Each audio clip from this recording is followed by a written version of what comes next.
বিগত আওয়ামী লীগ সরকারের আমলে অনুষ্ঠিত হওয়া ৪৪তম বিসিএস এর ৩,৯৩০ জন প্রার্থীর মৌখিক পরীক্ষা বাতিল করেছে সরকারি কর্ম কমিশন পিএসসি। তাদের পুনরায় মৌখিক পরীক্ষা নেওয়া হবে। সোমবার সন্ধ্যায় পিএসসি থেকে পাঠানো এক সংবাদ বিজ্ঞপ্তিতে এই তথ্য জানানো হয়। সম্প্রতি চলমান ক্যাডার ও নন ক্যাডার পরীক্ষা নিয়ে বাংলাদেশ সরকারি কর্ম কমিশনের সভা অনুষ্ঠিত হয়।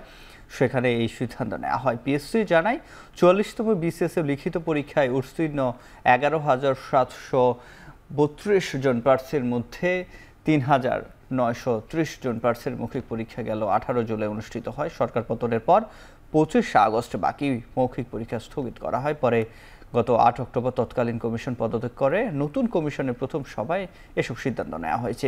এছাড়া পিএসসির সভায় সিদ্ধান্ত নেওয়া হয় ৪৫তম বিসিএস এর খাতা পুনরায় দেখা হবে এবং ৪৬তম বিসিএস এর প্রিলিমিনারি পরীক্ষার ফল পুনরায় করা হবে।